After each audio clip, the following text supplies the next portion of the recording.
Today I'll be reviewing a classic Irish whiskey as well as the hair of the dog cocktail that might help you after St. Patrick's Day.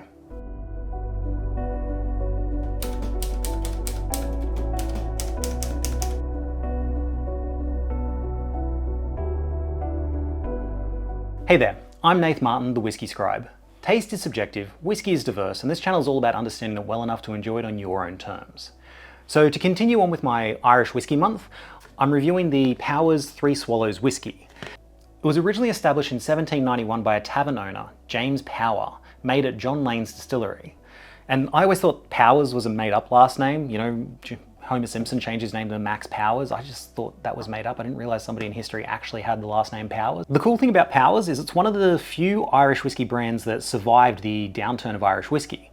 So it's an older brand, but it's kept up its production because in 1966, when there were only 4 surviving brands left in Ireland, it merged with 2 of them to form the Irish Distillers Incorporated. And in 1975, those 3 distilleries moved all their production to the new Middleton Distillery, which is where Powers is still being made today. Now this Powers whiskey is called Three Swallow, and there's a cool little historic reason as to why it has this name. So the John Lane Distillery was known for high quality and high standards, and not just for the whiskey production, but also for their coaches that delivered the whiskey.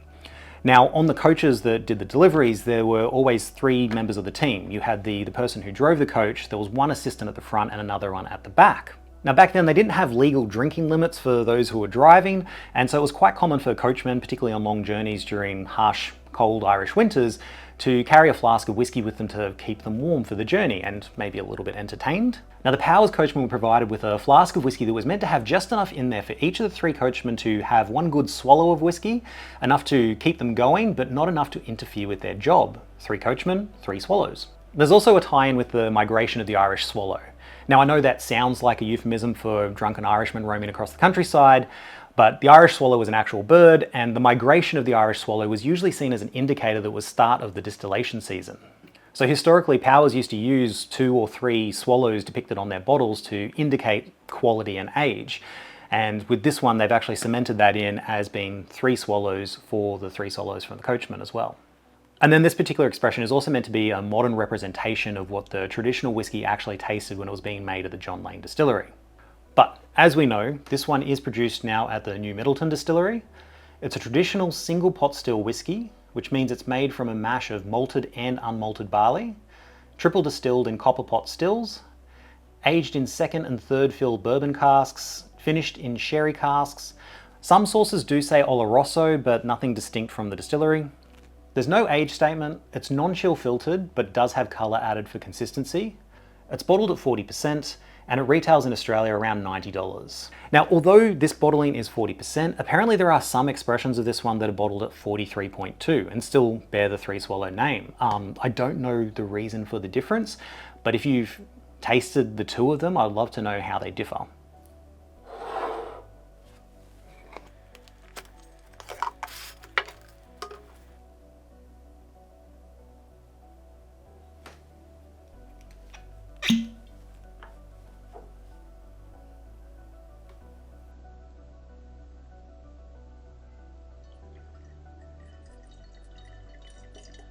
So straight off the bat, it has some nice thick oily legs because it is a traditional pot still whiskey. So there is a fair proportion of malted barley in there, at least there's meant to be. I'm not going to comment on the colour because there's colour added. You know, I do believe them when they say it's for consistency, but you also don't know how light this would have been without. On the nose.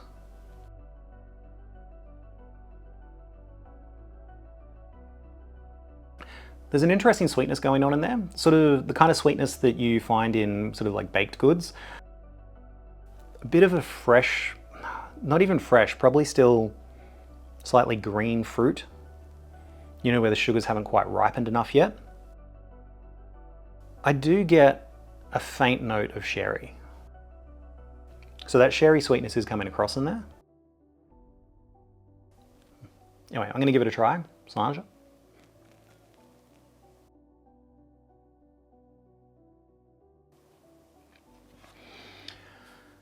So the first thing I note on this one, like a real creamy sort of mouthfeel texture going on in there, which is really, really nice and pleasant.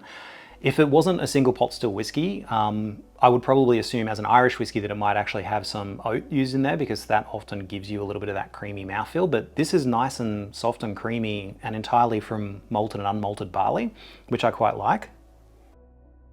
There's some really light orchard fruit sort of going on in there too.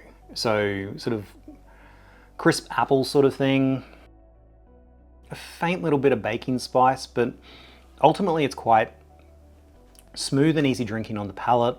Like I said, really nice mouthfeel. That's probably the biggest win for me on this one. In terms of the finish,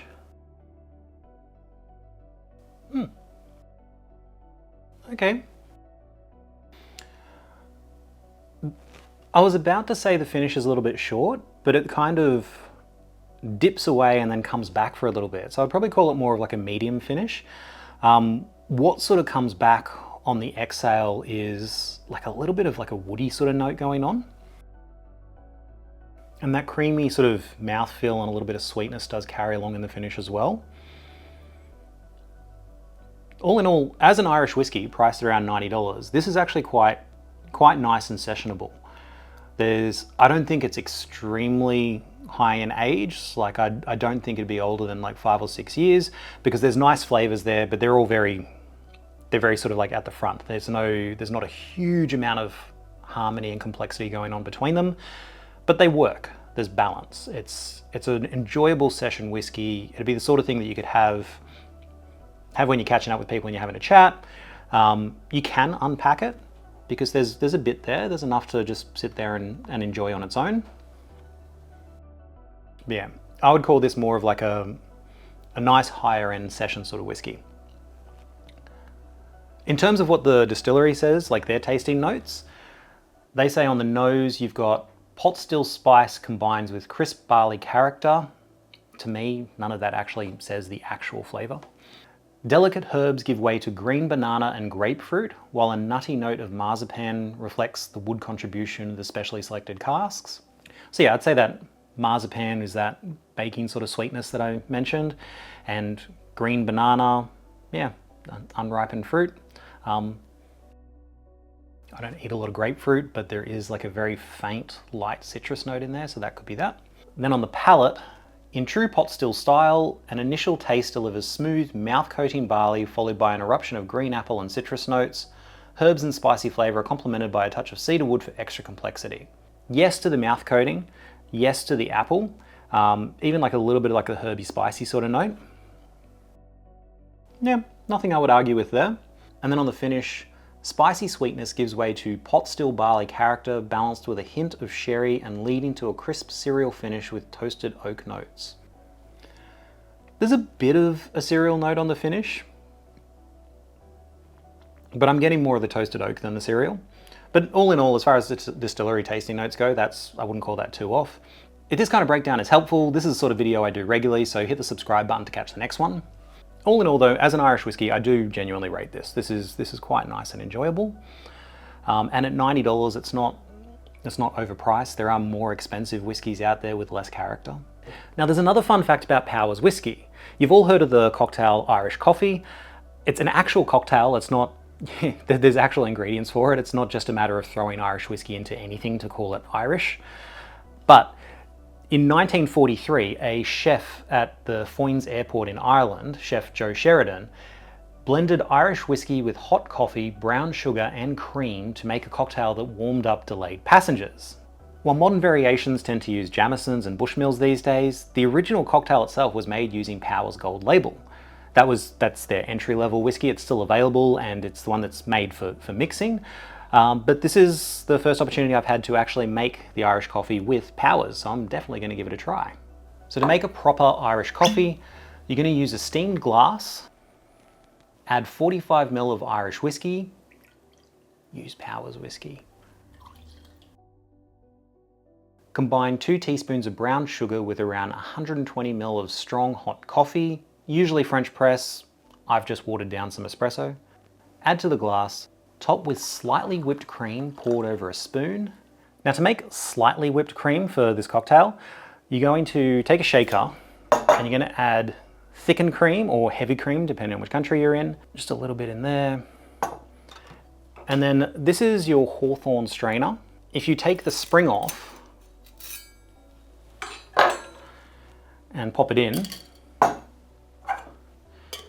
and then you give it a hard shake for around 20 to 30 seconds, you want it to just start to get some resistance so that it's thicker but still pourable. So you can sort of hear that happening.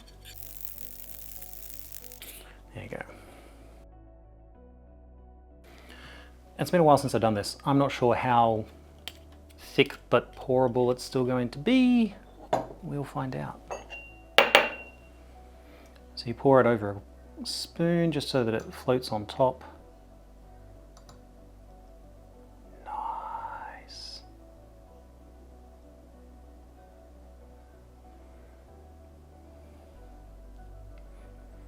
Now at this point you can garnish by sprinkling some nutmeg on top. I'm not going to bother with that. I couldn't find the nutmeg. But let's see how it goes.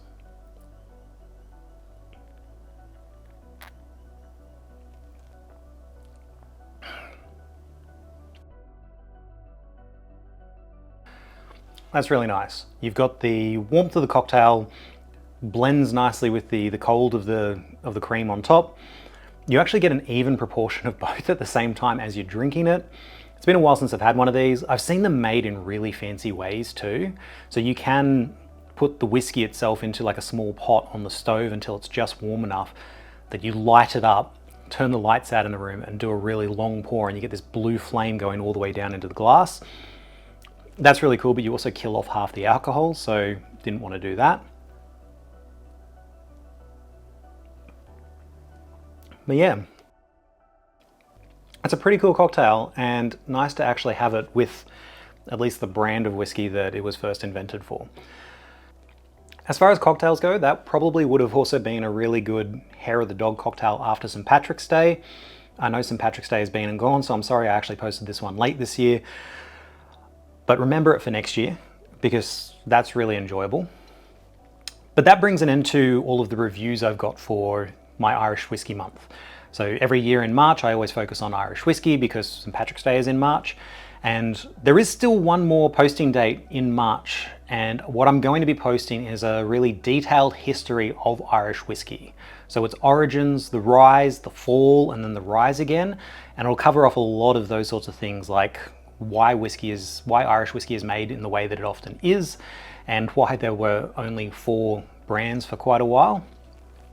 So if you're interested about that, hopefully that sheds a little bit of light and gives some perspective on your Irish whiskey drinking.